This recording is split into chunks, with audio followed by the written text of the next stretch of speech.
So, lads, today we're going to be talking about an unfortunate situation that has happened for South Carolina. And it is genuinely, it's going to be huge. And this is going to have huge, repercussions for college basketball this year. Because, honestly, since that UCLA game, they've looked borderline unbeatable.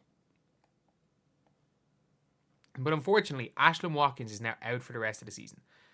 South Carolina have actually just been... They're just one of those teams where it's like... It's never really going to produce... There's not really that many individual players. Like, Staley's a really good coach for winning. I don't necessarily rate her that much as a development coach outside of...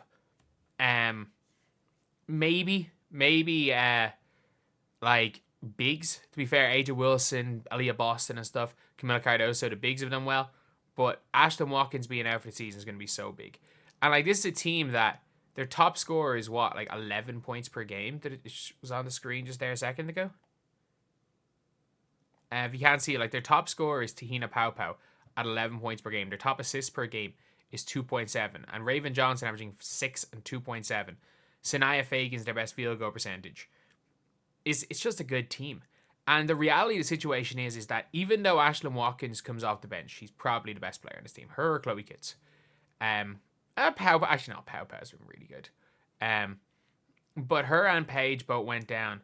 And she went down on a non-contact injury. You can see her here. She gets the ball. She drives left. And she just jump stops and falls. And it's like, you kind of knew what had happened when it was being called. And to be fair, they were down by 9 at that time against Mississippi State. What did they come back to win by? 30. They won by 30 without her. But if you guys don't know, from the start of the year, when Michigan almost beat them at the start, there was no Ashlyn Watkins. She is freak athlete.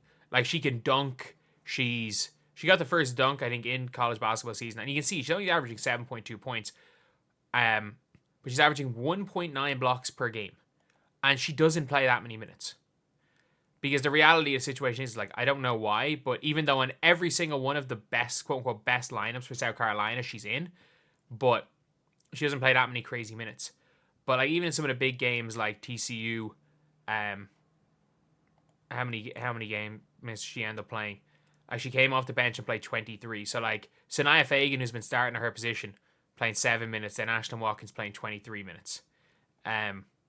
She's one of the best, and to be fair, Tessa Johnson is hooping as well, but she's one of the best bigs in the country. She was projected to go top 4 or 5 in the draft next year, I think. She's a junior, is she? Yeah, she's expected to go be a top 5 pick in next year's draft because she's just a freak athlete. She rebounds the ball really well. And yeah, she's not really a 3-point shooter, but she plays with an extremely high motor. She's an elite shot blocker. And it's just a pity. She's, again, leading the team in rebounds while not playing that many minutes. And she was, a huge part of their team last year. And she missed the team's opener after the suspension. But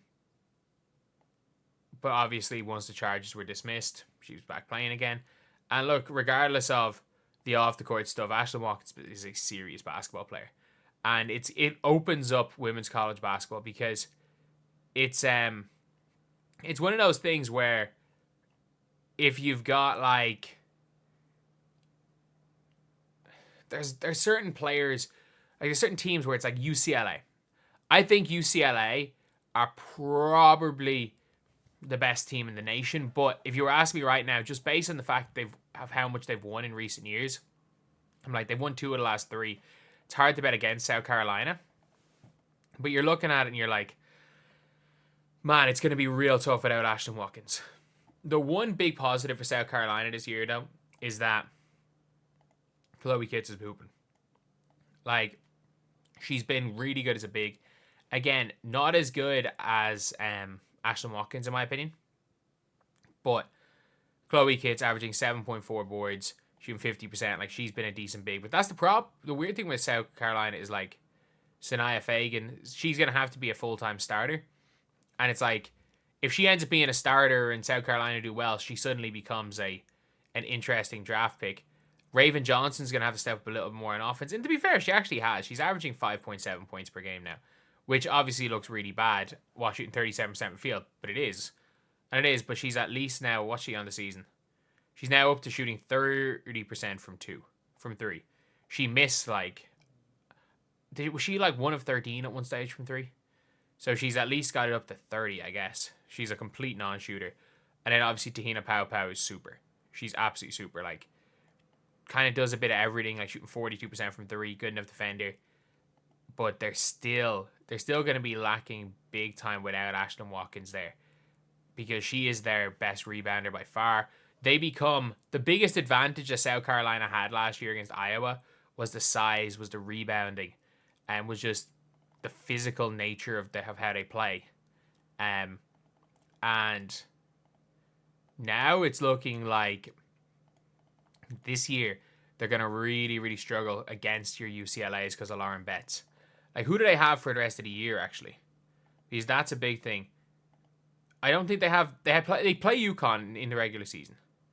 But if you look at the rest of their games, Texas are never going to be easy. They're never going to be easy to play against.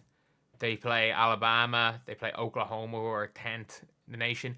They play LSU, and it's going to be tricky to beat a team it's going to be tricky to beat that LSU team without her, just because of the tenacity of Anissa Morrow, but she has struggled against the better teams. And they've got a really tough end of the year. Like, you come up against Tennessee, then you come up against Texas, and you've got UConn. To be fair, I do think they beat UConn. They have the answers for Sarah Strong, but you never know with Paige Bueckers. If Paige Bueckers can get a bit of aggression like she had in the second half against USC, they can beat anybody. So it really opens it all up. Ashlyn Watkins being done for the year, it opens it up, but it also means that the reality of the situation is that UCLA are probably the favorites. 2 people said Notre Dame were the best team. 30 said UCLA were the top team.